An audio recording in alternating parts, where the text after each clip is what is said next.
प्रस्तुत प्राप्त प्रसंगी प्राप्तस्थळी प्राप्त वेळी आजच्या कीर्तन रूपी सेवेकरिता निवडलेला अभंग भगवान पंढरीशी पांडुरंग परमात्म्याचे लाडके लढीवाळ भक्त शिवाय वारकरी संप्रदायाचे कळसस्थानी असणारे जगद्गुरु तुकोबाराय यांचा अवघ्या 4 चरणाचा गोड आणि चिंतनीय असा अभंग आजच्या कीर्तन रूपी सेवेकरिता निवडला आहे. विठ्ठल विठ्ठल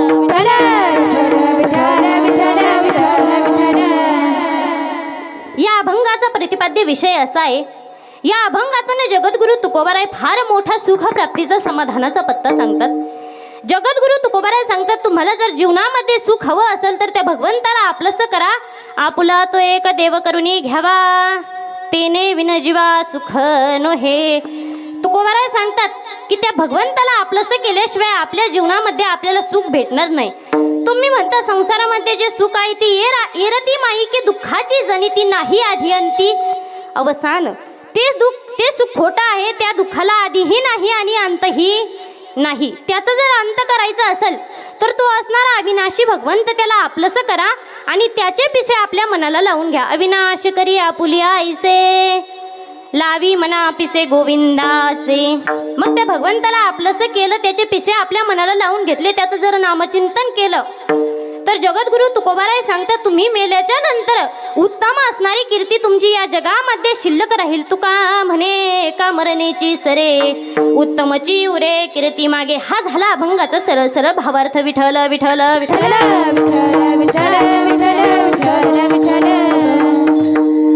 कीर्तनाचं आयोजन काय, नियोजन काय, हे जरी तुम्हा सर्वांना ठाऊक असलं तरी अल्पसा परिहार देणं हे वक्त्याचं आद्य कर्तव्य आहे. आता तुम्हा सर्वांना ज्ञात आहे की किम निमित्ताने आपण सर्वजण या ठिकाणी जमलो आहोत. तर वैकुंठवासी द्रौपदाबाई रबाजी चव्हाण नानी यांचं आज या ठिकाणी प्रथम पुण्यस्मरण आहे. त्यांच्या मागे त्यांचा सुंदर असा परिवार आहे. मुलगा रघुनाथ रबाजी चव्हाण, मुलगा भाऊसाहेब रबाजी चव्हाण, त्यानंतर मुलगी सौ लता विठ्ठल मापारी, त्यानंतर दुसरी मुलगी सौ मंगल रोहिदास ताकवणे, त्याबरोबर पुतण्या गोपीनाथ बाबूराव चव्हाण. असं त्यांचा सुंदर परिवार आहे, ज्यांचं आमच्या संस्थेवर नितांत प्रेम आहे, ज्यांच्या माध्यमातून मला ही कीर्तनरूपी सेवा प्राप्त झाली.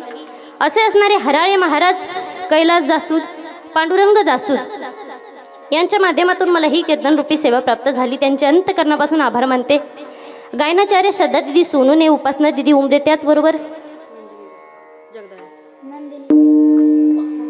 या ताई असतील त्याही या ठिकाणी उपस्थित आहे. आमच्या संस्थेतील मुली याही या सर्व जणी साथ संगतीला उपस्थित आहे. मृदंगाचार्य ज्यांच्या थापेवर महाराष्ट्र हादरतो असे असणारे विकास महाराज अवसरे तेही आज या ठिकाणी उपस्थित आहेत.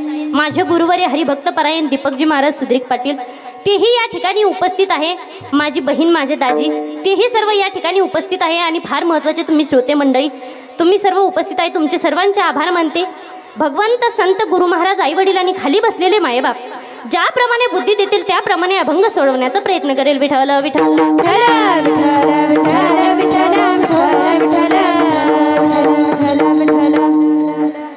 जन्माला आल्याच्या नंतर प्रत्येक जीवाला जायचं आहे महाराज. आपण जन्माला आलो एक दिवस आपल्याला जायचं आहे महाराज. कारण तो काळ घडी घडी आपली वाट बघतोय महाराज. घडी घडी काळ वाट याची पाहे, अजून किती आहे अवकाश. तो काळ वाट बघतोय, आपल्याला एक दिवस जायचंय महाराज. कारण हा देह नाश पावणार आहे, नाशिवंत देह आहे, त्यामुळे एक ना एक दिवस जाणार आहे. नाशिवंत देह जाणार सकळ, आयुष्य खातो काळ सावधान. एक दिवस प्रत्येकाला जायचे. तुम्ही सर्व आलात, तुम्हालाही जायचे आणि मलाही जायचे. तुम्ही म्हणताल ताई तुम्ही आम्हाला कीर्तन सांगायला आले की माणसं मारायला आल्या, पण हे शाश्वत सत्य आहे महाराज. जन्माला आल्याच्या नंतर प्रत्येक जीवाला जायचंय महाराज.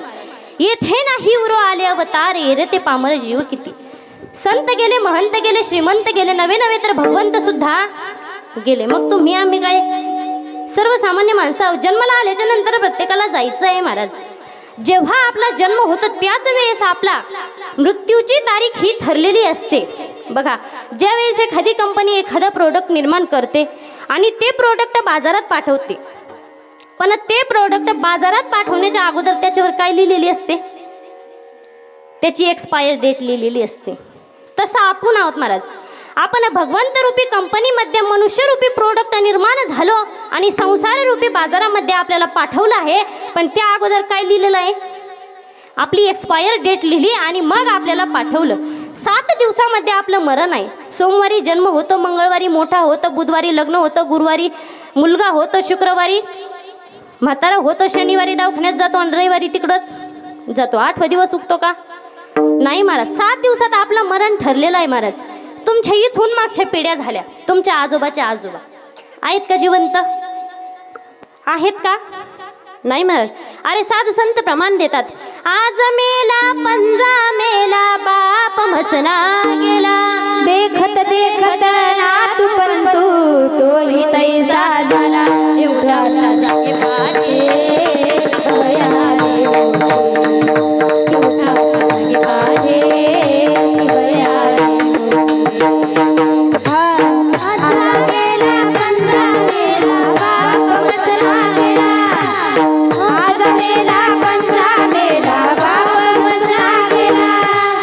देखत देखत नातू पंतू तोही तैसा झाला, देखत देखत नातू पंतू तोही तैसा झाला.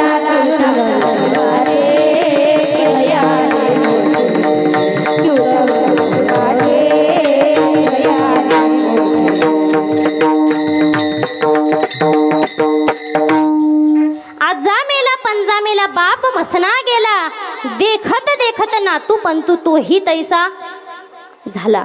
राहिले का तुमच्या इथून मागच्या पिढ्या जिवंत? नाही राहिल्या महाराज. कारण जन्माला आल्याच्या नंतर प्रत्येकाला जावं लागतं.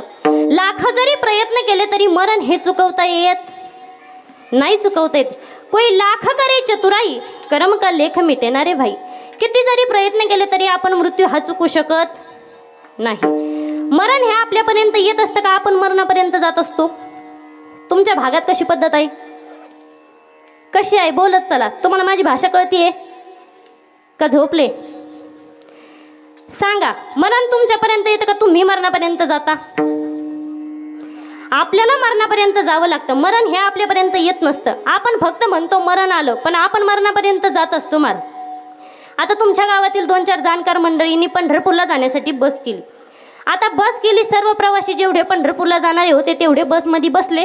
आता संध्याकाळी 11 वाजता सर्व प्रवासी बसमध्ये बसले. आता पंढरपूरच्या दिशेने हळूहळू बस चालली महाराज. पहाट झाली. पहाट झाल्याच्या नंतर बस ही पंढरपूरमध्ये पोहोचली. पोहोचल्याच्या नंतर तो कंडक्टर उठला. तो म्हटला उठा उठा उठा, पंढरपूर आलं. आता मला सांगा, हे पंढरपूरला गेले का पंढरपूर यांच्या जवळ येऊन बसलं? हे पंढरपूरला गेले, पण काय सांगतात? पंढरपूर आलं. तसं आपलं जीवन आहे महाराज. आपण मरणापर्यंत जात असतो. मरण हे आपल्यापर्यंत येत नसतं. मृत्यू हा अटळ आहे. किती जरी प्रयत्न केले तरी चुकवता येत नाही. विठ्ठल विठ्ठल विठ्ठल विठ्ठल विठ्ठल विठ्ठल विठ्ठल. एका गावात एक 30 वर्षाचा तरुण राहत होता महाराज. आता त्याला घेण्यासाठी यमराज आले. आल्याच्या नंतर यमराज त्याला म्हटले, आवर तुझी बॅग भर, आपल्याला जायचंय. तो म्हटला, हा एवढी दमदाटी करतोय, हा नेमका आहे तरी कोण? तो म्हटला, तुम्ही कोण? तो म्हटला, हम है यम, यम है हम. आता मला सांगा, याच्या समोर साक्षात यम उभा आहे, मग काय हा डीजे वर गाणे लावून नाचन का? नाही महाराज. तो म्हटला, बघा आता शिक, माझं वय 30 वर्ष आहे, मला अजून जगायचं आहे. तो म्हटला, ही बघितलीस का 50 लोकांची यादी आहे, याच्यात सगळ्यात 1 नंबरला नाव तुझं आहे, आणि जोपर्यंत मी तुला उचलत नाही तोपर्यंत खालची 49 जणांना मला घेता येणार नाही. मग तो जरा आगाऊ होता. तो म्हटला, फॉर्म्युला वापरून तर बघू, आलं तर आला का आम्ही. तो म्हटला, एक काम करू, तुम्ही मला घ्यायला आले ना, आपण जाऊ, पण आता काय करू, जाता जाता चहा पाणी घेऊन जाऊ. यमराज म्हटले, ठीक आहे, काही हरकत नाही, चहा पाणी घेऊन जाऊ. आता त्याने कॉटवर बसण्याकरिता जागा दिली. यमराज बसले. हा गेला किचनमध्ये चहा उकळायला. चहा उकळला. 2 कप चहा उकळला. एका कपामध्ये 2-3 झोपीच्या गोळ्या टाकल्या. तो असणारा कप यमराजांना दिला. दिल्याच्या नंतर यांना झोपीची गुंगी आली. याने एसी फुल करून दिला. उन्हाळ्याचे 8 दिवस होते. यमराजांना चांगली झोप लागली. तोपर्यंत याने काय केलं, त्यांच्या हातात जी यादी होती ती घेतली. 1 नंबरचं नाव हे खोडलं आणि खाली सगळ्यात किती नंबरला लिहून ठेवलं? 50 नंबरला लिहून ठेवलं. लिहून ठेवल्याच्या नंतर आता यमराजांची झोप झाली. झोप झाल्याच्या नंतर ते उठले. ते म्हटले, वा तरुणा वा, मी आता फार प्रसन्न झालोय. तू माझी एवढी सेवा केलीस. आजपर्यंत एवढे माणसं आणायला गेलो, पण आजपर्यंत कोणीही माझी एवढी सेवा केली नाही. तुम्हाला चहा दिला, पाणी दिलं, झोपण्याकरिता जागा दिली. मी आता तुझ्यावरती प्रसन्न झालोय. तू माझ्यासाठी एवढं केलंय, मग तुझ्यासाठी मी का नाही करू? आता मी काय करतो, 1 नंबर पासून उचलायला सुरुवात नाही करीत, खालून 50 नंबर पासून उचलायला सुरुवात करतो. आता मला सांगा, खाली 50 नंबरला नाव कुणाचं लिहिलेलं होतं? याचं लिहिलं होतं, विठ्ठल विठ्ठल विठ्ठल. विठ्ठल विठ्ठल विठ्ठल विठ्ठल विठ्ठल विठ्ठल. किती जरी प्रयत्न केले तरी मरण हे चुकवता येत नाही. प्रत्येक जीवाला वाटतं की आपण मरू नये, प्रत्येक जीव हा सुखाची अपेक्षा करतोय महाराज. पण सुख भेटतं का? नाही भेटत. का? तर मार्ग चुकला. आपण सुख कशात शोधतो महाराज? संसारामध्ये सुख शोधतो. आहे का संसारात सुख? दुःख बांधवाडी आहे हा संसार. दुःख बांधवाडी आहे हा संसार. दुःख बांधवाडी आहे हा संसार. दुःख बांधवाडी आहे हा संसार. दुःख बांधवाडी आहे हा संसार. दुःख बांधवाडी आहे हा संसार.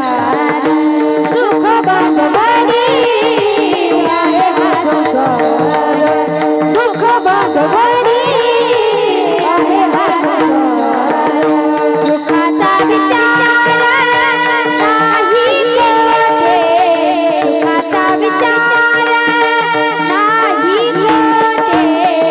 दुःख बांधवाडी आहे हा संसार. दुःख बांधवाडी आहे हा संसार.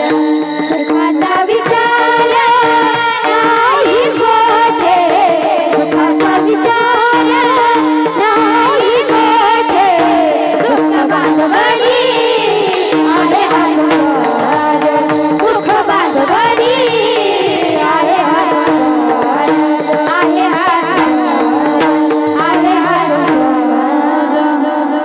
दुःख बांधवडी आहे महाराज संसार. संसारामध्ये सुख भेटत नाही महाराज.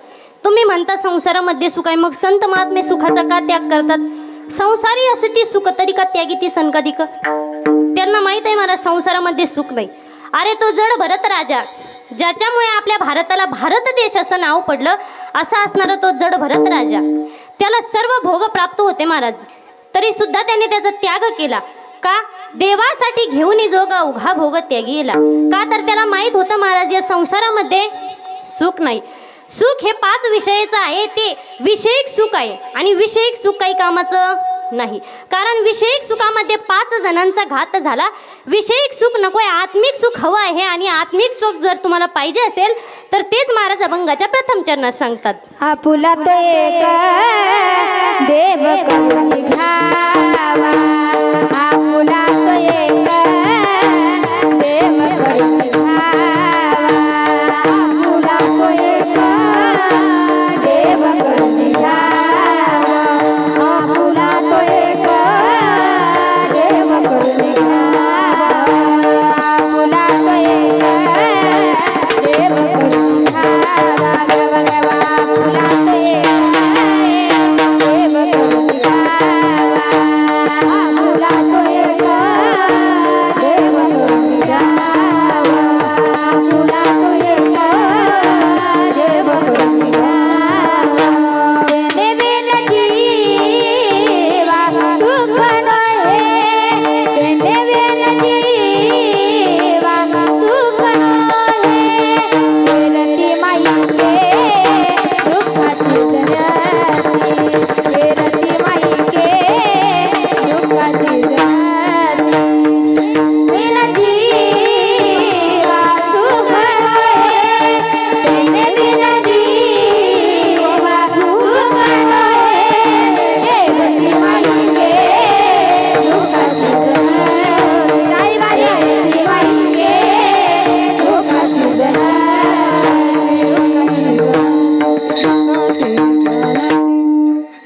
आपुला तो एक देव करुणी घ्यावा, तेने विन जीवा सुख नोहे. जगद्गुरु तुकोबाराय सांगतात, त्या भगवंताला आपलंसं करा, त्याच्याशिवाय आपल्या जीवाला सुख नाही. आपल्या जीवाला आत्मिक सुखा समाधानाची गरज आहे. विषयिक सुख काही कामाचं नाही. विषयिक सुख 5 आहे महाराज. शब्द, स्पर्श, रूप, रस, गंध. या 5 विषयामध्ये 5 जणांचा घात झाला. शब्द हा ऐकण्याचा विषय आहे. या विषयामध्ये हरण नावाचा प्राणी याचा घात झाला. दुसरा आहे स्पर्श. स्पर्श या विषयामध्ये हत्ती नावाचा प्राणी याचा घात झाला. रस शब्द स्पर्श. रूप या विषयामध्ये पतंग नावाचा कीटक त्याचा घात झाला. रस या विषयामध्ये माशाचा घात झाला. मासा माहिती आहे सर्वांना? माहिती आहे? कसा पकडतात माहिती आहे का? चांगलं मान हलवतं त्याच्या अर्थी अनुभव दिसतो. विठ्ठल विठ्ठल विठ्ठल विठ्ठल विठ्ठल विठ्ठल विठ्ठल. कसा पकडतात मासा? एक लांब काठी घेतात, त्या काठीला एक दोरा बांधला जातो आणि त्या दोऱ्याच्या टोकाला एक गळ लावला जातो. त्याला असा वाकडा काटा असतो आणि त्या काठ्याला एक आमिष लावला जातो. काही भागात त्याला शिदोड म्हणतात, काही भागात त्याला गांडोळ म्हणतात. ते असणारे शिदोड तुकडे करून त्याला लावलं जातं महाराज आणि ते पाण्यात सोडलं जातं. सोडल्याच्या नंतर तो असणारा मासा कितीही लांब असू द्या त्या वासाने तिकडे येतो. त्यावेळेस ते शिदोड सांगत असतं, मता मता मेरे लिए, मैं आधा हुआ तेरे लिए, तू आएगा मेरे लिए, लेकिन ऊपर खड़ा है तेरे लिए. तो असणारा शिदोड त्या माशाला सांगत होता, अरे येऊ नको माझ्यासाठी, माझे तुकडे झाले तर तुझ्यासाठी, तू येशील माझ्यासाठी, पण वरती उभा आहे तुझ्यासाठी. पण त्या माशाने ऐकलं का महाराज? नाही ऐकलं. तरीही आला आणि त्याची ही गती कशी झाली? त्या शिदोडाप्रमाणे झाली. म्हणजे रस या विषयामध्ये माशाचा घात झाला. गंध या विषयामध्ये भुंगा माहिती आहे सर्वांना? भुंग्याचा घात झाला. कमळावरती गंध मकरंद सेवन करण्यासाठी बसला महाराज. संध्याकाळची वेळ झाली, कमळ आपोआप मिटून गेल्याच्या नंतर तो असणारा भुंगा त्यामध्ये गुंतला. आता भुंग्याला ते कमळ कुरताडणं खूप अवघड होतं का? कितीही कडक लाकूड जरी असलं तरी भुंगा ते कुरतडून जातो. मग त्याला कमळ कुरताडणं काही जास्त अवघड होतं का? नाही महाराज. विषयिक सुख भोगत बसला, त्यामध्ये त्याचा जीव गुदमरून मेला महाराज. म्हणजे रस या विषयामध्ये भुंगा नावाचा प्राणी याचा घात झाला महाराज. त्याचा घात झाला. मग विषयिक सुख हे काही कामाचं नाही, आत्मिक सुख हवं आहे. आपुला तो एक देव करुणी घ्यावा, तेने विन जीवा सुख नोय. त्या भगवंताला आपलंसं केल्याच्या नंतर आपल्याला आत्मिक समाधानाचं सुख हे प्राप्त होत असतं. विठ्ठल विठ्ठल विठ्ठल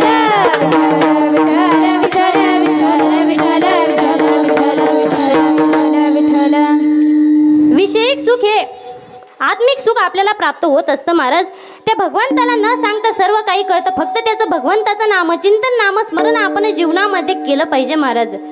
अरे तेरे तीर्थक्षेत्रामध्ये संत गोरोबा काका होऊन गेले होते महाराज. त्यांच्यावरती असाच एक प्रसंग आला, त्यामुळे त्यांनी आपले दोन्ही हात तोडले.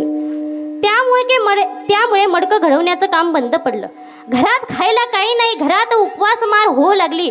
गोरोबा काका फक्त भगवंताचं चिंतन करत बसायचे. विठ्ठल माझा माझा माझा माझा माझा, विठ्ठल माझा मी विठ्ठला, विठ्ठल माझा माझा माझा माझा माझा, विठ्ठल माझा मी विठ्ठलाचा, विठ्ठल माझा माझा माझा माझा माझा, विठ्ठल माझा मी विठ्ठलाचा, विठ्ठल माझा माझा माझा माझा माझा, विठ्ठल माझा मी विठ्ठलाचा, विठ्ठल माझा विठ्ठल माझा मी विठ्ठलाचा, विठ्ठल माझा विठ्ठल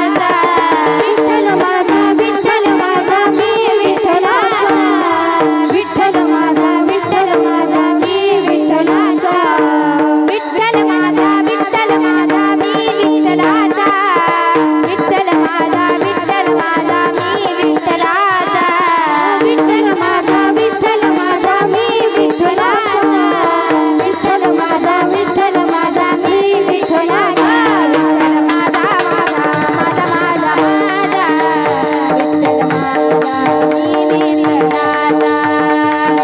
माझा माझा माझा माझा माझा, विठ्ठल माझा मी विठ्ठलाचा, माझा माझा माझा माझा माझा, विठ्ठल माझा मी विठ्ठलाचा, माझा माझा माझा माझा माझा, विठ्ठल माझा मी विठ्ठलाचा, माझा माझा माझा माझा माझा, विठ्ठल माझा मी विठ्ठलाचा. असं गोरोबा काका सतत भगवंताचं नामचिंतन करत बसायचे. घरात खायला काही नाही, उपवास मार होऊ लागली. मग त्या भगवंतालाच काळजी, भगवंताने एका कुंभाराचा वेश घेतला आणि निघाले. तेवढ्यात रुक्मिणी आई साहेब आल्या. ते म्हटल्या, देवा कुठं? म्हटलं भगवंत म्हटले मी गोरोबा काकाकडे चाललो आहे. त्या म्हटल्या मला पण यायचं. ते म्हटले मी काय फिरायला नाही चाललो, मी काय शॉपिंगला नाही चाललो, मी गोरोबा काकाकडे काम करण्याकरिता चाललो आहे. त्यावेळेस आईसाहेब म्हटल्या मी पण काम करीन. त्यावेळेस कुंभार म्हटला मी कसा दिसतो? ते म्हटल्या कुंभार. त्यावेळेस भगवंत म्हटले हो मग कुंभारीन. त्यांनी लगेच आडवं कुंकू लावलं, लुगडा घातला आणि लगेच कुंभारीन झाल्या. आता दोघं जोडीनं निघाले. तेवढ्याच समोरून गरुडजी आले. गरुडजी म्हटले देवा जोडीनं कुठं? म्हटले आम्ही गोरोबा काकाकडे चाललो आहे. मग गरुडजी म्हटले मी पण येतो. म्हटले आम्ही काही फिरायला नाही चाललो, आम्ही काही शॉपिंगला नाही चाललो, आम्ही गोरोबा काकाकडे काम करण्याकरिता चाललो आहे. त्यावेळेस गरुडजी म्हटले मी पण काम करीन. हे दोघं म्हटले आम्ही कसे दिसतो? ते म्हटले कुंभार आणि कुंभारीन. मग कुंभाराने आणि कुंभारींसोबत काय असतं? काय असतं? गाढव. म्हटले हो मग गाढव. लगेच याने हे गाढव झाले. आता दोघं गाढवावर बसले आणि लगेच टगडक टगडक टगडक लगेच तेरला आले. आल्याच्या नंतर दार वाजवलं. म्हटले मी पंढरपूरचा विठू कुंभार, तिकडे दुष्काळ पडला, इकडे खाण्यासाठी पिण्यासाठी काही काम बघण्यासाठी मी आलो आहे, मला काही काम मिळेल का? असं म्हटल्याच्या नंतर गोरोबा काका म्हटले काम भरपूर आहे पण करण्यासाठीच कोणी नाही. ते म्हटले आम्ही आहोत ना, आम्ही सर्व करून घेतो. म्हटले बघा हे चाक आहे, तिकडे आवा आहे, माती आणा, मडके करा, विका, तुम्हीही खा आणि आम्हालाही खाऊ घाला. ते म्हटले ठीक आहे. आता हे कामाला लागले महाराज. हे आता गाढवावर थोडी थोडी माती आणण्याकरिता गेले. त्यावेळेस गरुडजी म्हटले देवा आपण एकदाच मातीचा डोंगर उचलून घेऊन जाऊ ना. म्हटले आपण इथं देव आणि भक्त म्हणून आलेलो नाही, आपण इथं सर्वसामान्य म्हणून माणसं काम करायला आलो आहोत. आपल्याला सर्वसामान्य माणसाप्रमाणे इथं काम करावं लागल. असं म्हटल्याच्या नंतर ते म्हटले ठीक आहे. मग गाढवावर थोडी थोडी माती आणली आणि मडके तयार केले. मडके तयार केले आणि बाजारात विकायला नेले. महिला मंडळी यायच्या, मडकं हातात घ्यायच्या आणि टंग टंग टंग टंग वाजून बघायच्या. त्यावेळेस भगवंत म्हटले अगं ए म्हातारे, मडकं वाजून काय बघतेस? मडकं भिंतीला हाण, फुटलं तर मग बोल. तिने मागचा पुढचा विचार नाही केला महाराज. तिने मडकं हातात घेतला आणि भिंतीला हाणलं. हाणल्याच्या नंतर मडकं भिंतीला लागून पुढं आला आणि हिच्या डोक्यात आदळलं. तरी ते मडकं फुटलं नाही. कारण ज्या मडक्याला भगवान परमात्म्याचा हात लागला असेल ते मडकं फुटल कसं? आणि फुटत जर असेल तर त्याला भगवान परमात्मा म्हणता येईल कसं? मग काय विचारता महाराज, सर्व गावात बातमी पसरली. सगळ्या लोकांच्या डोक्यावर फक्त बाजारात आज मडकेच दिसत होते. काही म्हणायचे आज बाजारात मडके काय फुकट वाटले की काय रे, सर्व लोकांच्या डोक्यावर मडकेच दिसत आहेत. अशी सर्व गावात चर्चा सुरू झाली महाराज. मग आता 2-4 महिला मंडळ संध्याकाळी बसले. त्यांच्यात एक माणूस आला. तो म्हटला वा. तेवढ्यात एक बाई म्हटली ती कुंभारीन किती सुंदर आहे, बोलती कशी, चालती कशी, दिसायला पण किती सुंदर आहे. तेवढ्यात दुसरी म्हटली अगं त्या कुंभारणीचं सोड, तो कुंभार बघ की काय सुंदर मडके बनवतोय. त्यावेळेस एक माणूस आला. तो म्हटला त्या कुंभार आणि कुंभारणीचं सोडा, त्यांचं गाढव बघा किती सुंदर आहे. आता मला सांगा याला गाढवात काय सुंदरपणा दिसला? तो म्हटला आपल्या गाढव रात्री कीर्तन ऐकून आलं, झोपायची वेळ झाली आणि लगेच ओरडतं ह ह ह ह. यांचं गाढव अजून इथं आल्यापासून ओरडलंच नाही. ही बातमी भगवान परमात्म्याच्या कानावर गेली. भगवान परमात्मा पळतच गरुडाकडे गेले आणि म्हटले ए गाढवा ओरडत जाईल. गरुडजी म्हटले ओरडावं पण लागतं का? गरुडजीने लगेच सुरू केलं महाराज ह ह ह ह ह. विठ्ठल विठ्ठल विठ्ठल.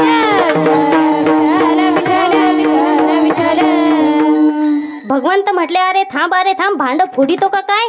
त्यावेळेस ते ओरडायचे थांबले महाराज. म्हणजे मला तुम्हाला या सगळ्या गोष्टीतून सांगायचं एवढंच की त्या भगवंताला आपलंसं केल्याच्या नंतर तो आपलं वाटेल ते काम करायला तयार होतो महाराज. गाथ्यामध्ये अभंग आहे महाराज. उंच नीच काही नेणे भगवंत तिष्ठे भाव भक्ती देखून या. हा पूर्ण अभंग कोणत्या भक्ताचं काय काम केलं हे सांगणार आहे महाराज. भक्ताच्या प्रेमाच्या पोटी त्याचं वाटेल ते काम करायला तयार होतो. विठ्ठल विठ्ठल विठ्ठल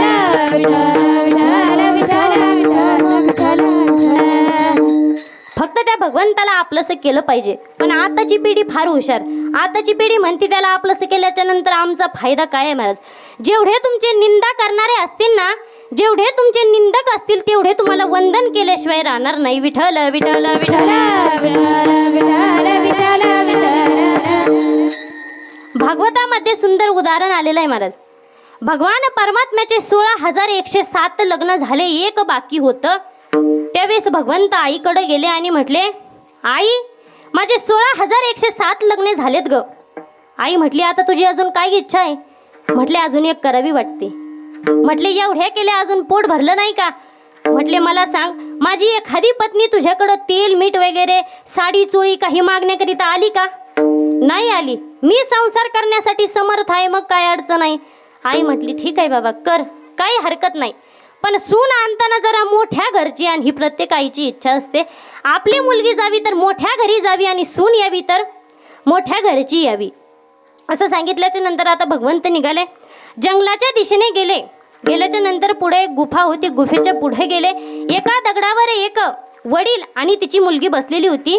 दोघं बसले होते. आता भगवंत गेले. म्हटले ही तुमची मुलगी आहे का? म्हटले हो माझीच मुलगी आहे. म्हटले तुम्हाला हिचं लग्न करायचंय का? म्हटले हो करायचंय. म्हटले मग मी आलोय, देऊन टाका तुमची मुलगी मला. म्हटले अगोदरचे लग्न झालेले आहेत का? म्हटले हो झालेले आहेत. मुलीचा बाप म्हटला किती? ते म्हटले 16,107.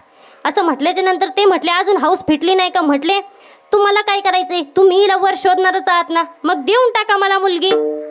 त्यावेळेस मुलीचा बाप म्हटला बघा माझा एक पण आहे, मुलगी देईन, पण माझा असा एक पण आहे की ज्या मुलाला मी मुलगी देईन तो मुलगा माझ्यासोबत कुस्ती खेळला पाहिजे आणि कुस्तीमध्ये मला हरवलं पाहिजे, अशा मुलाला मी मुलगी देणार आहे. म्हटले ठीक आहे, काय हरकत नाही. आणि यांची कुस्ती झोपली महाराज. 2 दिवस झाले, 9 दिवस झाले, 27 दिवस झाले. हा त्याला पकडतोय, तो याला पकडतोय, हाही दमत नाही आणि तोही दमत नाही. 27व्या दिवशी मुलीचा बाप म्हटला तू नेमका आहेस तरी कोण? म्हटले मी भगवान श्रीकृष्ण आहे. असं म्हटल्याच्या नंतर म्हटले मी हरलो, तू जिंकला. माझी फक्त इच्छा होती की तुझ्यासोबत एकदा कुस्ती खेळावी. दिली माझी मुलगी तुला. आता मुलीचं नाव होतं जामुवंती आणि तिच्या वडिलाचं नाव होतं जामुवंत. लोमश ऋषीने त्यांचं लग्न लावून दिलं. दिल्याच्या नंतर आता भगवंत तिला घेऊन घरी आले. घरी आल्याच्या नंतर आईला आवाज दिला, आई अगं तुझी सून आणली औक्षण करण्याकरिता, ये तुझ्या बाकीच्या सुनांना बोलव. बोलवलं. असं म्हटल्याच्या नंतर आई आली. बघितलं तर काय? म्हटले अरे तुला दुसरी मुलगी सापडली नाही का? हीच कशी सापडली? तुला सांगितलं होतं जरा मोठ्या घरची सुशिक्षित चांगली दिसणारी आण, ही काय आणली? भगवंत म्हटले ही सर्वात मोठ्या घरची सून आहे. जामवंती दिसायला कशी होती? कुरुळे केस, लांब केस, नख वाढलेले होते, तोंडातून लाळ, अशी ती जामवंती होती. कारण ती कोण होती माहितीये का? अस्वलीन होती. तिला घरी आणलं. तिची दरवाजावर तिथंच निंदा सुरू झाली. मला निंदा सुरू झाली. भगवंत म्हटले ही सर्वात श्रीमंत घरची मुलगी आहे. हिच्या बापाने मला एक मणी दिलाय, त्या मण्याचं नाव आहे श्रीमंतक आणि सूर्योदयाच्या वेळी तो असणारा मणी 22 क्विंटल सोने देतो. असं म्हटल्याच्या नंतर ती म्हटली, आई म्हटली काय सून आणली? असं तसं आली महाराज घरात. काही दिवसानंतर मकर संक्रांतीचा सण होता. सणाच्या आदल्या दिवशी भोगीचा दिवस असतो. त्या दिवशी विडा दिला जातो. त्यावेळेस रुक्मिणी मातेने आणि सत्यभामेने ठरवलं जामुवंतीला विडा द्यायचा नाही. सर्व पत्न्यांना विडा दिला. आता सर्व पत्न्या रुक्मिणी तुळशी मातेला विडा देण्याकरिता गेल्याच्या नंतर तुळशी मातेने विडा स्वीकार केला नाही. मग ह्या दोघे आता गुरु मातेकडे आले. विचारलं आम्ही तुळशी मातेला विडा देण्याकरिता गेलो, त्यांनी आमचा विडा स्वीकार केला नाही. म्हटले काय झालं आहे? त्यावेळेस गुरुमाता म्हटल्या तुम्ही भगवंताच्या एखाद्या भक्ताची निंदा केली असेल म्हणून तुळशी मातेने तुमचा विडा स्वीकार केला नाही. एक काम करा, तुम्ही ज्याची निंदा केली त्याला जाऊन माफी मागा. आता सर्व पत्न्या जामुवंतीकडे गेल्याच्या नंतर सर्वांनी माफी मागितली. जामुवंतीला विडा दिला आणि मग तुळशी मातेला देण्याकरिता गेले. त्यावेळेस तुळशी मातेने विडा स्वीकार केला. याचं कारण काय आहे महाराज? जेवढे लोक आपण भगवंताला आपलंसं केल्याच्या नंतर जेवढे लोक आपली निंदा करणार असतील, जेवढे निंदक असतील, तेवढे आपल्याला वंदन केल्याशिवाय राहणार नाहीत.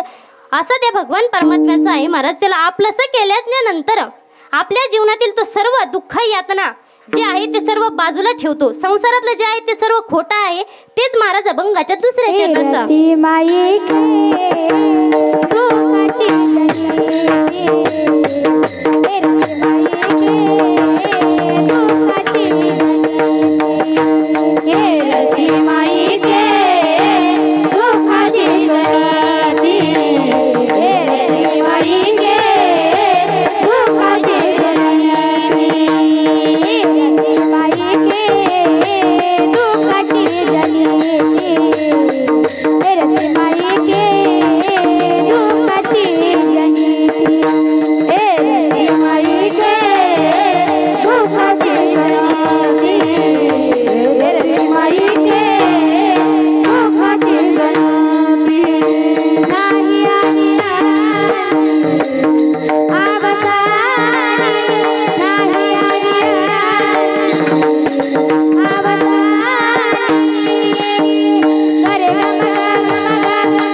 हेरती माईके दुःखाची जनिती नाही आधी अंती अवसान.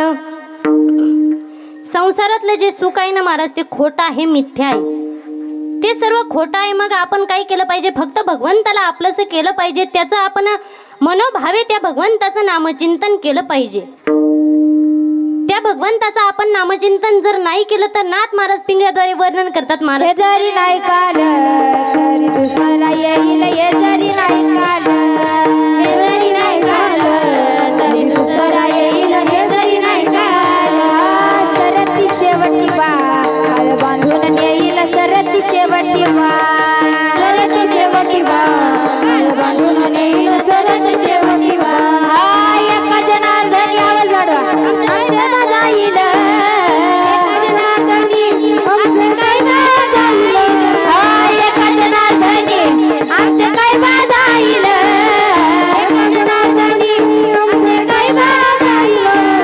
पिंगळा पिंगळा पिंगळा पिंगळा पिंगळा म्हातारी बोल बोल तो देखा. पिंगळा म्हातारी, पिंगळा म्हातारी बोल बोल तो देखा. पिंगळा म्हातारी, पिंगळा म्हातारी बोल बोल तो देखा. पिंगळा म्हातारी, पिंगळा म्हातारी बोल बोल तो देखा. पिंगळा म्हातारी वर्तमान कोटीला तर वर्तमान खोटे, कोटीला वर्तमान खोटे. वर्तमान कोटीचे वर्तमान खोटे, वर्तमान कोटीचे वर्तमान खोटे. वर्तमान कोटीचे वर्तमान खोटे, कोटीचे वर्तमान खोटे. वर्तमान कोटीचे वर्तमान खोटे, कोटीचे वर्तमान खोटे. बोलू आम्ही वर्तमान खोटे, बोलू आम्ही वर्तमान खोटे.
नाथराय पिंगळ्याद्वारे सांगतात, तुम्ही जरी नाही केलं तर दुसरा कोणीतरी करेल. मग त्या भगवंताचं आपण नामचिंतन केलं पाहिजे. तो असणारा अविनाशी भगवंत, त्याला आपण आपलंसं केलं पाहिजे. त्याचे पिसे आपण आपल्या मनाला लावून घेतले पाहिजे. हेच महाराज अभंगाच्या 3ऱ्या चरणात अविनाशकारी आपुलिया इथे, अविनाशकारी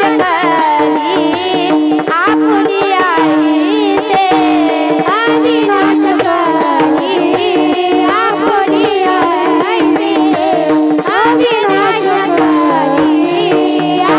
आपुलिया इथे, अविनाशकारी आपुलिया इथे, अविनाशकारी आपुलिया इथे, अविनाशकारी आपुलिया इथे, अविनाशकारी आपुलिया इथे, लाभी मन पीसे, लाभी मन पीसे, गोविंदाचे रती मैये दुःखाची जनती, रती मैये दुःखाची जनती, लाभी मन पीसे, लाभी मन पीसे, गोविंदाचे रती मैये दुःखाची जनती, रती मैये दुःखाची जनती, दुःखाची जनती, दुःखाची जनती. अविनाश करी आपुलिया इसे, लावी मना पिसे गोविंदाचे. त्या अविनाशी भगवंताला आपलंसं केलं पाहिजे. त्याचे पिसे आपण आपल्या मनाला लावून घेतले पाहिजे महाराज. आपण कशाची पिसे लावून घेतो महाराज मनाला? पूर्वीच्या काळी एक जोडपं होतं महाराज. पूर्वीच्या काळी असं होतं, लग्न झालं तरी बऱ्याच दिवस पती पत्नी एकमेकांना बोलत नव्हते. आताचा विचार करू नका, आताचं सोडून द्या, हे कलियुग आहे. अगोदर महाराज लग्न झाल्याच्या नंतर खूप दिवस बोलत नव्हते. एक जोडपं होतं, त्यांचं लग्न झालं, त्यांना 2-3 मुलं झाले महाराज, तरी ते कधी एकमेकांना बोलत नव्हते. आता एक दिवस काय झालं, तो असणारा माळी शेतामध्ये गेल्याच्या नंतर गुरुवार होता, त्याला उपवास होता. आता त्याच्या आईने काय केलं, त्याच्या पत्नीला त्याची भाकर घेऊन शेतामध्ये पाठवल्याच्या नंतर आता ही भाकर घेऊन शेतामध्ये गेली, भाकर ठेवली आणि एका गव्हाच्या रानात जाऊन बसली. तिथं शेत होतं, बांधावर जाऊन बसली. कारण त्यावेळी बोलायचा काही संबंधच नव्हता, त्यामुळे तिला काही जास्त इच्छा पण नव्हती. ती आपली जाऊन बसली. आता हा आला, यानं बैल सोडली, भाकर सोडली, 2 घास खाल्ले. तेवढे ते फिरतं घोडं आल्याच्या नंतर हे त्याच्या गव्हाच्या रानात शिरल्याच्या नंतर आता काय करावं? पत्नीला हान म्हणावं तर आजपर्यंत हिला कधी बोललो नाही. आपण उठावं तर उपवास सोडायला बसलोय. मग त्याने खोकायला सुरुवात केली हळूहळू. खोकला. तिला काही संशयच नाही, कारण खोकला माणसाला येतो महाराज, कधी येतो, कुठेही येतो. तिला काही संशय नाही. नंतर त्याने ताट वाजायला सुरुवात केली. तरीही त्या बाईला काही समजलं नाही.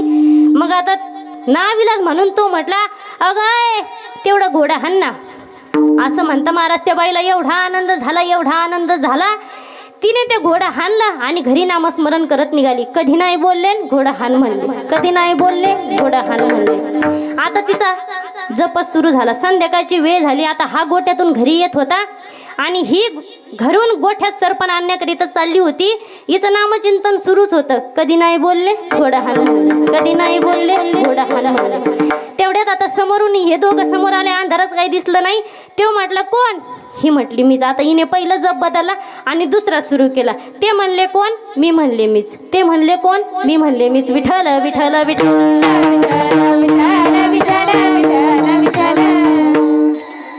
असं आपलं जीवन आहे महाराज. आपण कशाचेही पिसे आपल्या मनाला लावून घेतो महाराज, पण कशाचेही न लावता आपण त्या भगवंताचे लावले पाहिजे.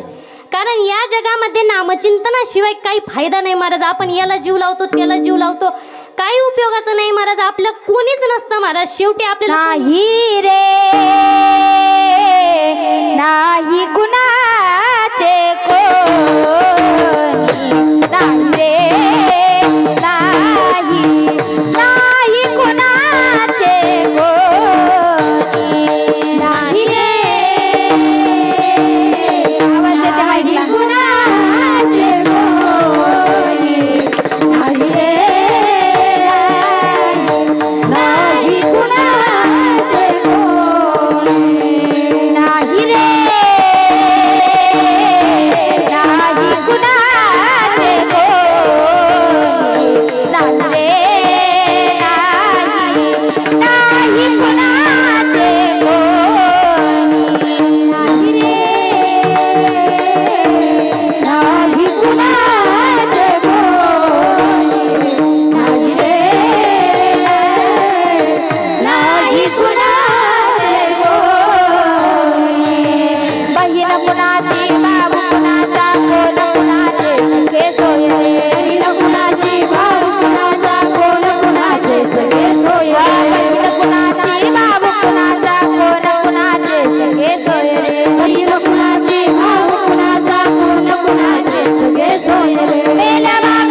गायनाचार्यासाठी एकदा जोरदार टाळ्या होऊन द्या.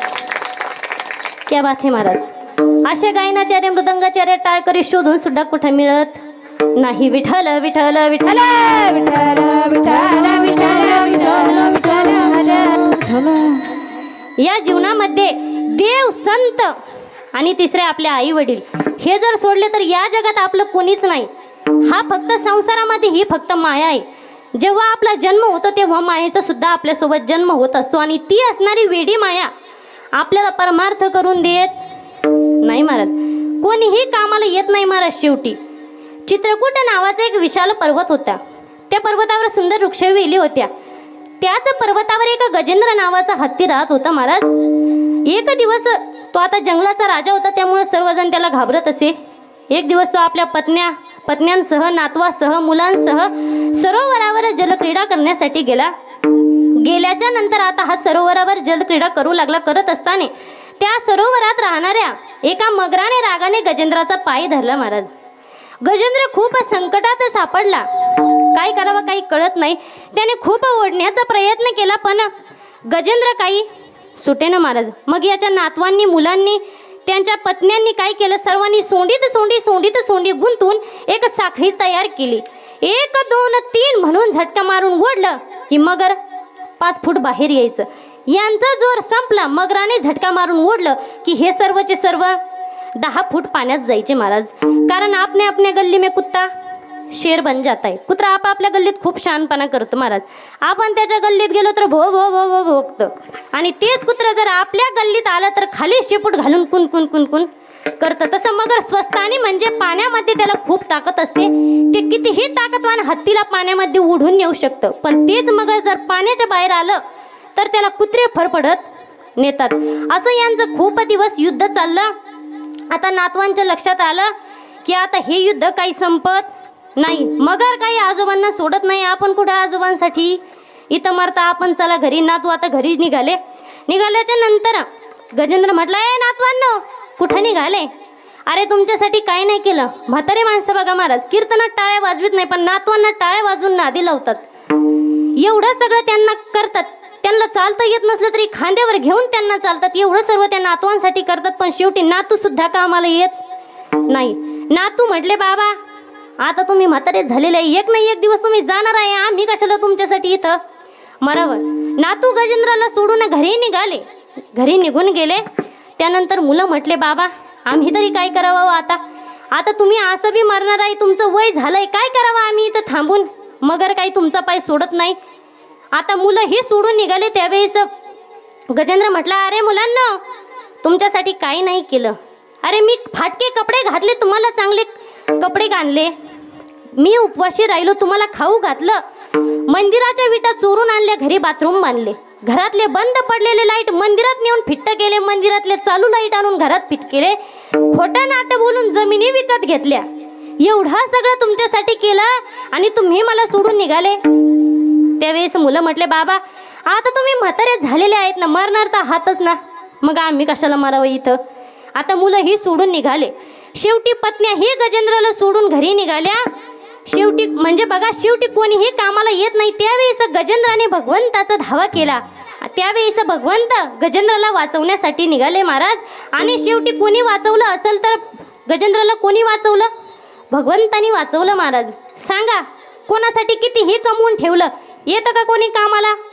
नाही येत महाराज. शेवटी फक्त आपले भगवंत आहेत महाराज. मग ते भगवंताचं आपण नामचिंतन नामस्मरण केलं पाहिजे. मग असं केल्याच्या नंतर तुमची असणारी उत्तम कीर्ती ही शिल्लक राहील. तेच महाराज अभंगाच्या शेवटच्या चरणात सांगतात. तुका म्हणे का मरणाचे सारे, तुका म्हणे का मरणाचे सारे, तुका म्हणे का मरणाचे सारे, तुका म्हणे का मरणाचे सारे, तुका म्हणे का मरणाचे सारे.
तुका म्हणे का मरणेची सरे उत्तमची उरे कीर्ती मागे एरती माईके दुःखाची जनिती नाही आधी अंती अवसान. जगद्गुरु तुकोबाराय सांगतात शेवटच्या चरणामध्ये त्या भगवंताचं नामचिंतन करा, नामस्मरण करा, या जगामध्ये उत्तम असणारी कीर्ती तुमची शिल्लक राहील.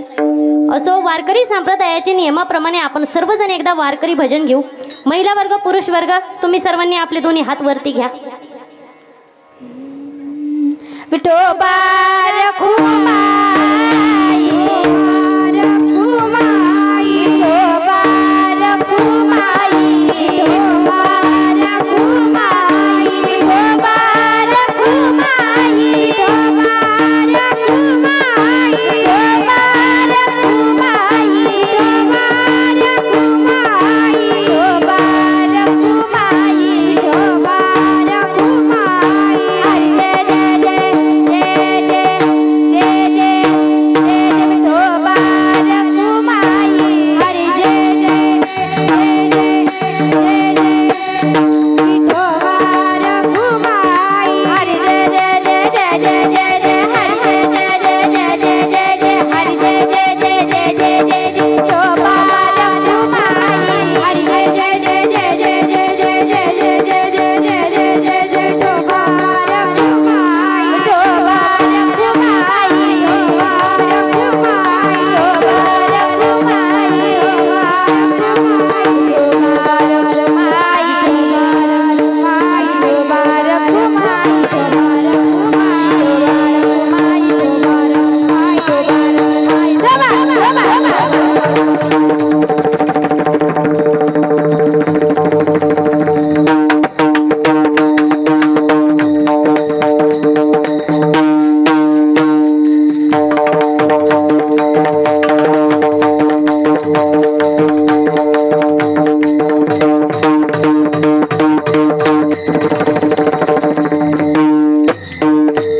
रखुमाई शेवटी जाता जाता एवढंच सांगणं आहे, जन्माला आल्याच्या नंतर आपल्या आई वडिलांची सेवा करा महाराज. ते आई वडील सोडले तर या जगामध्ये कोणीच आपलं नाही महाराज. डोळे मिटल्यासारखं जी प्रेम करते तिला मैत्रीण म्हणतात. डोळे मिटून जी आपल्यावरती प्रेम करते तिला प्रियसी म्हणतात. पण शेवटच्या श्वासापर्यंत डोळे मिटेपर्यंत जी आपल्यावर निस्वार्थ भावनेने प्रेम करते तिला आई म्हणतात महाराज.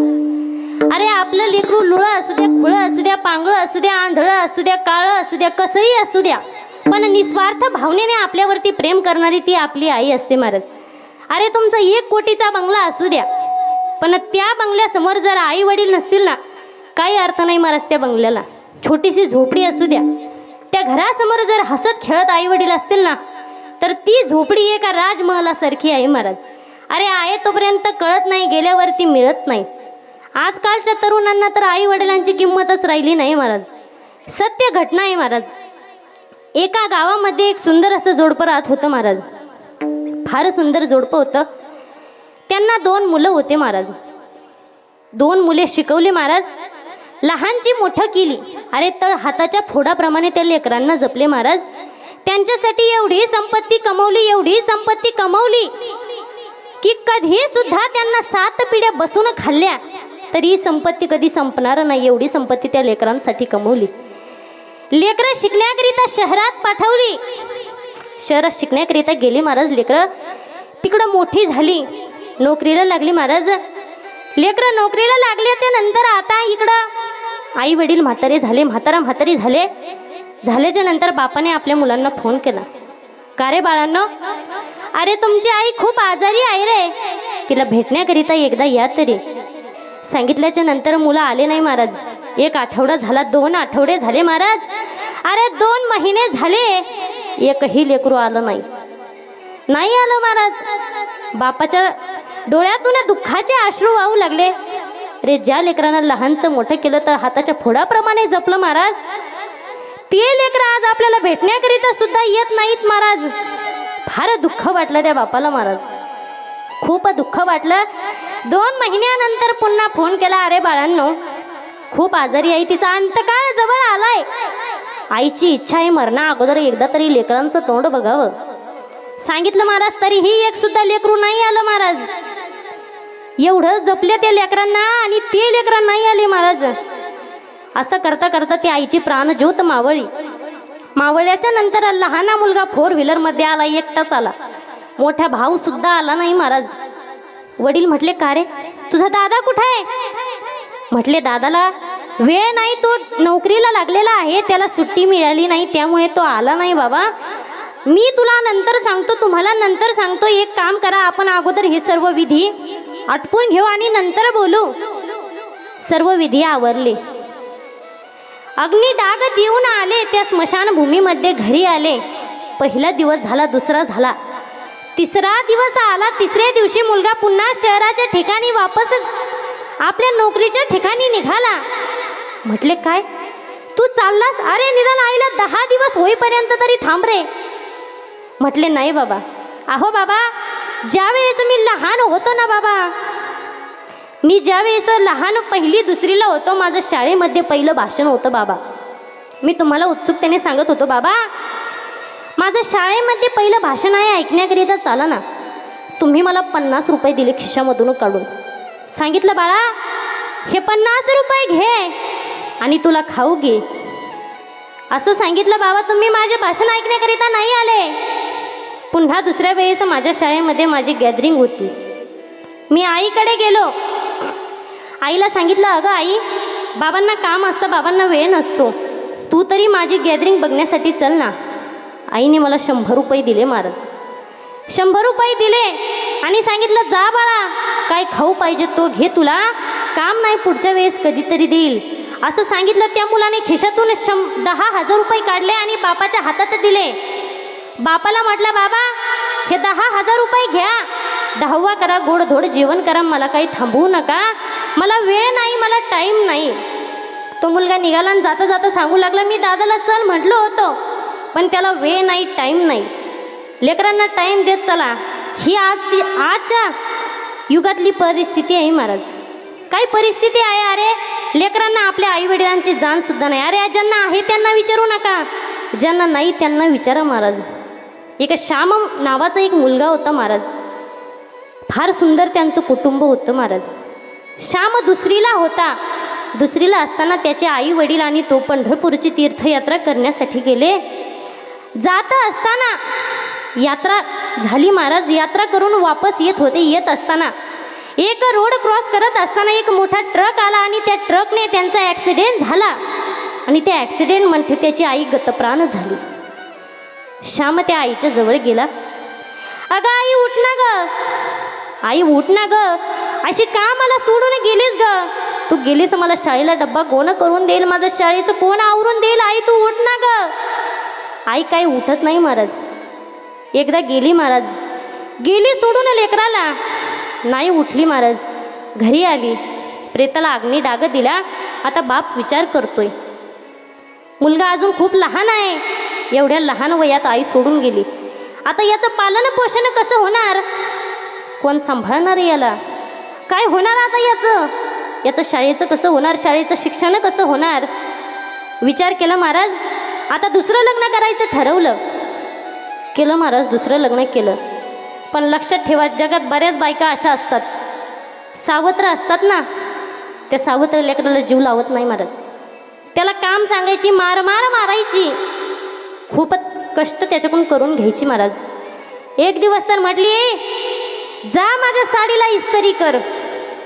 श्याम म्हटला, आई, अगं आई, मला अजून इस्त्री करता येत नाही ग, कशी इस्त्री करू तुझ्या साडीला? म्हटले, जा इस्त्री कर साडीला, खातो पितो आणि फक्त झोपा काढतो, इस्त्री कर साडीला. सांगितलं महाराज. आता तो गेला, त्याने इस्त्री लावली महाराज, पिन खोसली, साडी ठेवली. आता इस्त्री करणार, इस्त्री तापली. तेवढ्यात त्याचा वर्गमित्र आला. आल्याच्या नंतर सांगितलं, अरे श्याम, सरांनी जी वही दिली होती ABCDची, ती वही द्या ना, मला वही लागते. आता गडबडीत श्याम उठला. उठल्याच्या नादात त्याच्यामध्ये ती जी इस्त्री होती ती साडीवर तशीच राहिली. तशीच राहिल्या कारणाने आता तो वही देण्याकरिता गेली, तोपर्यंत साडी इकडं जळाली. जळालेला वास त्या आईच्या नाकापर्यंत गेला. ती आई आली आणि म्हटली, अय श्याम्या, हे काय केलंस? अरे तुझा बाप तर कधी मला साडी घेत नाही, माझ्या बापाने एवढी महागडी साडी घेतली होती, जाळून टाकलीस. म्हटलं आई चुकलं ग माझं. आई मी सांगितलं होतं ना तुला इस्त्री करता येत नाही. तरीसुद्धा म्हटली खातो पितो झोपा काढतो बाप तसा बेटा, असं सांगितलं महाराज. त्याला म्हटली वाक खाली खाली वाक म्हटली. आता त्याला वाटलं माझ्याकडून चुकी झाली, आता माझ्याकडून साडी जळाली आहे, नक्कीच मला काहीतरी शिक्षा करणार, माझ्या पाठीवर मारणार, काहीतरी शिक्षा करणार, म्हणून खाली वाकला. पण ते क्रूर आईने काय केलं महाराज, अहो ती तापलेली इस्त्री होती, ती तापलेली इस्त्री त्या शर्टवर ठेवली, त्याच्या पाठीवर ठेवली. श्याम जोरात ओरडला आई ग. ओरडला श्याम, पळत गेला देवघरात जाऊन बसला. ज्या देवघरात त्याच्या आईचा फोटो ठेवलेला होता त्या फोटोच्या समोर गेला आणि म्हणू लागला, कशाला गेली आई तू स्वर्गाला, कोण वागवेल तुझ्या या बाळाला, कशाला गेली आई तू स्वर्गाला, कोण वागवेल तुझ्या या बाळाला, कशाला गेली आई तू स्वर्गाला, कोण वागवेल तुझ्या या बाळाला,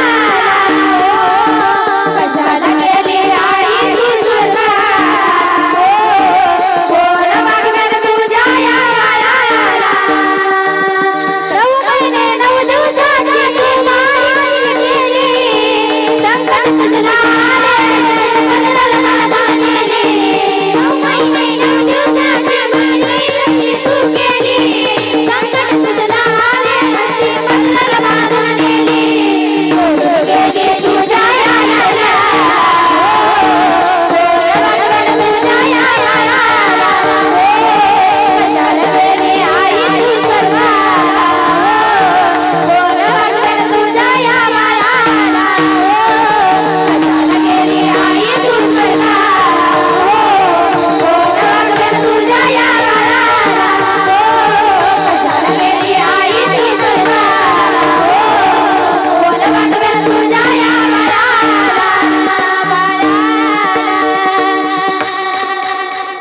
असं आहे महाराज. ज्यांना नाही ना त्यांना आईवडिलांची किंमत कळते महाराज. तुम्हाला आहे तोपर्यंत त्या आईवडिलांना एवढं काही साधं समजू नका. आईच्या ममतेचा आणि बापाच्या क्षमतेचा आपण कधीच अंदाज लावू शकत नाही महाराज. फार कष्ट करतात आपल्यासाठी, लहानचं मोठं करतात, आपल्याला शिकवतात, एवढं सगळं आपल्यासाठी करतात महाराज. आईवडिलांची सेवा करा. असो, कीर्तनाची नियोजित वेळ ही संपलेली आहे. तुम्हाला सर्वांना ठाऊकच आहे, वैकुंठवासी द्रौपदाबाई रबाजी चव्हाण, त्यांच्या मागे त्यांचा परिवार, मुलगा रघुनाथ रबाजी चव्हाण, भाऊसाहेब रबाजी चव्हाण, मुलगी सौ लता विठ्ठल मापारी, सौ मंगल रोहिदास ताकवणे, त्यांचा पुतण्या गोपीनाथ बाबूराव चव्हाण, ज्यांच्यामुळे मला ही कीर्तनरूपी सेवा प्राप्त झाली. असे असणारे हराळे महाराज असतील, कैलास महाराज जासूद, पांडुरंग जासूद यांच्या माध्यमातून मला ही कीर्तनरूपी सेवा प्राप्त झाली. ज्यांच्यामुळे आज या नारदाच्या गादीवर उभी आहे असे असणारे माझे गुरुवर्य हरिभक्तपरायण मृदंगाचार्य मृदंग सम्राट दीपकजी महाराज सुजिक पाटील, तसेच हरिभक्तपरायण कीर्तनकार कीर्तन केसरी अनिताताई महाराज सुद्रिक पाटील, माई व बाबा या दोघांचेही अंतकरणापासून आभार मानते. त्याचबरोबर गायनाचार्य श्रद्धा दिदी सोनूने, उपासना दिदी उमरे, विद्या दिदी मुडमे असतील, या ताई असतील, फार सुंदर गायनाची साथ केली, त्यांचेही अंतकरणापासून आभार मानते. आमच्या संस्थेतील सर्व टाळकरी विद्यार्थिनी त्याही या ठिकाणी उपस्थित आहेत, त्यांचेही अंतकरणापासून आभार मानते. मृदंगाचार्य मृदंग सम्राट मृदंग विशारद हरिभक्त परायण विकास महाराज अवसरे तेही या ठिकाणी उपस्थित आहेत, त्यांचेही अंतकरणापासून आभार मानते. त्याचबरोबर माझी बहीण आणि दाजी तेही या ठिकाणी उपस्थित आहेत. साऊंड सिस्टमवाले भाऊ, माझा आवाज काही एवढा मोठा नाही, पण योग्य त्या क्वालिटीने तुमच्यापर्यंत पोहोचवण्याचं ज्यांनी काम केलं असे असणारे साऊंड सिस्टमवाले भाऊ, त्यांचेही अंतकरणापासून आभार मानते. आणि फार महत्त्वाचे म्हणजे तुम्ही श्रोते मंडळी, न हलता न डोलता तुम्ही सुंदर असे कीर्तन श्रवण केलं, तुमचेही अंतकरणापासून आभार मानते. झालेली सेवा माते पित्यांच्या गुरुवर्यांच्या चरणी अर्पण करून सेवेला याच ठिकाणी पूर्ण